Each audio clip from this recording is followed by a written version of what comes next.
Hello everyone, welcome back to my YouTube channel. ಇವತ್ತಿನ ವಿಡಿಯೋದಲ್ಲಿ ತುಂಬ ರುಚಿಯಾದಂಥ ಸಾಂಬಾರ್, ನುಗ್ಗೆಕಾಯಿ ಸಾಂಬಾರನ್ನ ಹೇಗೆ ಮಾಡೋದು ಅಂತ ಹೇಳ್ಕೊಡ್ತೀನಿ. ಅನ್ನದ ಜೊತೆ ಇದು ತುಂಬ ಚೆನ್ನಾಗಿರುತ್ತೆ.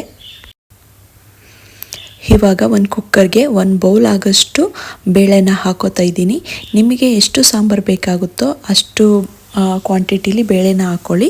ಬೇಳೆ ಹಾಕ್ಕೊಂಡು ಚೆನ್ನಾಗಿ 1-2 ಸತ ವಾಶ್ ಮಾಡ್ಕೊಂಡಿದ್ದೀನಿ. ನೆಕ್ಸ್ಟ್ ಇದಕ್ಕೆ 1-2 ಗ್ಲಾಸಷ್ಟು ನೀರನ್ನು ಹಾಕ್ಕೊಂಡು 3 ವಿಜಲ್ ಆಗೋಷ್ಟು ಕೂಗಿಸ್ಕೊತೀನಿ. ಬೇಳೆ ಚೆನ್ನಾಗಿ ಬೇಯಬೇಕು, ಅದಕ್ಕೋಸ್ಕರ 3 ವಿಜಲ್ನಾರು ಕೂಗಿಸ್ಕೋಬೇಕು. ಇದಕ್ಕೆ ಬೆಳ್ಳುಳ್ಳಿ ಮತ್ತು ಉಪ್ಪು, ಅರಿಶಿಣದ ಪುಡಿ ಇಷ್ಟನ್ನು ಕೂಡ ಹಾಕ್ಕೊಂಡು ವಿಜಲ್ನ ಕೂಗಿಸ್ಕೊತೀನಿ. ನೆಕ್ಸ್ಟ್ ಇವಾಗ ಒಂದು ಚಿಕ್ಕ ಬೌಲ್ಗೆ ಸ್ವಲ್ಪ ಹುಣಸೆಹಣ್ಣು ಹಾಕ್ಕೊಂಡು ಇದನ್ನು ನೆನೆಸಿಡ್ಬೇಕಾಗುತ್ತೆ. ನೆಕ್ಸ್ಟ್ ನಾನು ನುಗ್ಗೆಕಾಯಿನ ಕಟ್ ಮಾಡಿ ಇಟ್ಕೊಂಡಿದ್ದೀನಿ. ಮೇಲ್ಗಡೆ ಸ್ಕಿನ್ ಇರುತ್ತಲ್ಲ ಅದನ್ನು ತೆಗೆದು ಚಿಕ್ಕದಾಗಿ ಕಟ್ ಮಾಡಿ ಇಟ್ಕೊಂಡಿದ್ದೀನಿ. ನೆಕ್ಸ್ಟು ಒಗ್ಗರಣೆಗೆ 2 ಟೊಮೊಟೊ ಹಣ್ಣು ಮತ್ತು 1 ಈರುಳ್ಳಿನ ತೊಗೊಂಡಿದ್ದೀನಿ. ಇದನ್ನು ಕಟ್ ಮಾಡಿ ಇಟ್ಕೋತೀನಿ. ನೆಕ್ಸ್ಟ್ ಒಂದು ಕಡಾಯಿನ ಗ್ಯಾಸ್ ಮೇಲೆ ಇಟ್ಕೊಂಡು 1-2 ಟೇಬಲ್ ಸ್ಪೂನ್ ಎಣ್ಣೆನ ಹಾಕ್ಕೊಂಡಿದ್ದೀನಿ. ಎಣ್ಣೆ ಕಾದ್ಮೇಲೆ ಇದಕ್ಕೆ ಸ್ವಲ್ಪ ಸಾಸಿವೆ ಮತ್ತು ಸ್ವಲ್ಪ ಜೀರಿಗೆನ ಹಾಕೋತಾ ಇದ್ದೀನಿ. ನೆಕ್ಸ್ಟ್ ಇದಕ್ಕೆ ಕರಿಬೇವು ಸ್ವಲ್ಪ ಹಾಕೋತಾ ಇದ್ದೀನಿ. ನೆಕ್ಸ್ಟ್ ಇದಕ್ಕೆ ಒಣಮೆಣಸಿನ್ಕಾಯಿ 1 ಹಾಕ್ಕೊಂಡಿದ್ದೀನಿ. ನೆಕ್ಸ್ಟ್ ಇದಕ್ಕೆ ಕಟ್ ಮಾಡಿ ಇಟ್ಕೊಂಡಿದ್ನಲ್ಲ ಈರುಳ್ಳಿ, ಅದನ್ನು ಕೂಡ ಹಾಕ್ಕೊಂಡು ಫ್ರೈ ಮಾಡ್ಕೋತಾ ಇದ್ದೀನಿ. ಈರುಳ್ಳಿ ಸ್ವಲ್ಪ ಫ್ರೈ ಆಗೋವರೆಗೂ ಕೂಡ ಫ್ರೈ ಮಾಡ್ಕೊಳ್ಳಿ. ಸ್ವಲ್ಪ ಕಲರ್ ಚೇಂಜ್ ಆದರೂ ಸಾಕು, ಫ್ರೈ ಮಾಡ್ಕೊಳ್ಳಿ.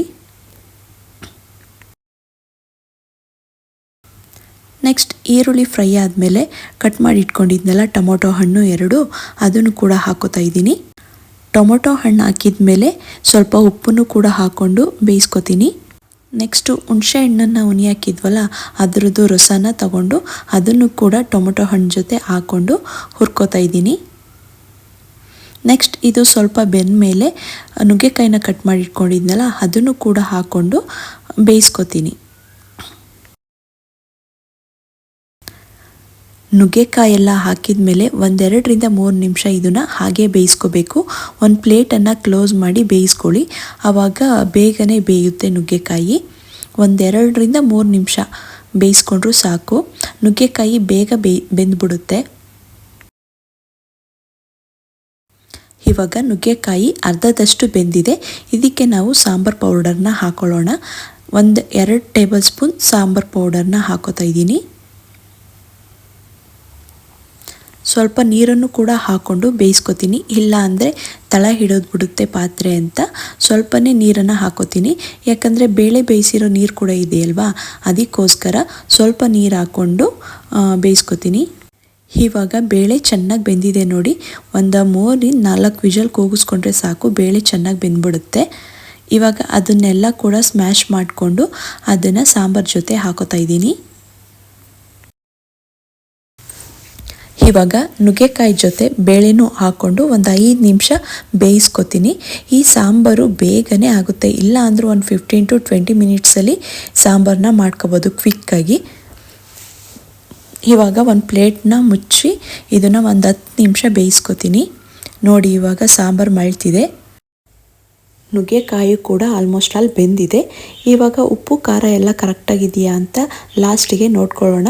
ಉಪ್ಪು ಕಮ್ಮಿ ಇದ್ದರೆ ಉಪ್ಪು ಹಾಕ್ಕೊಳ್ಳಿ, ಖಾರ ಏನಾದರೂ ಕಮ್ಮಿ ಇದೆ ಅನಿಸಿದ್ರೆ ಖಾರದ ಪುಡಿನೂ ಕೂಡ ಹಾಕ್ಕೊಳ್ಳಿ. ಲಾಸ್ಟಿಗೆ ಹಾಕ್ಕೊಂಡು ಕೂಡ ಸಾಂಬಾರನ್ನ ರೆಡಿ ಮಾಡ್ಕೋಬೋದು. ನೋಡಿ ಇವಾಗ ನುಗ್ಗೆಕಾಯಿ ಕೂಡ ಬೆಂದಿದೆ, ಸಾಂಬಾರು ಕೂಡ ಬೆಂದು ರೆಡಿಯಾಗಿದೆ.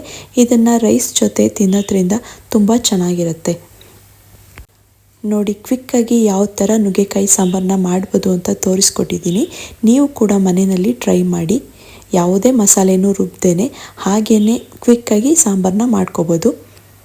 ತುಂಬ ಟೇಸ್ಟಿಯಾಗೂ ಕೂಡ ಇರುತ್ತೆ. ಈ ವಿಡಿಯೋ ಏನಾದರೂ ನಿಮ್ಗೆ ಇಷ್ಟ ಆಗಿದ್ದರೆ ಲೈಕ್ ಮಾಡಿ, ಶೇರ್ ಮಾಡಿ, ಸಬ್ಸ್ಕ್ರೈಬ್ ಮಾಡಿ. Thank you.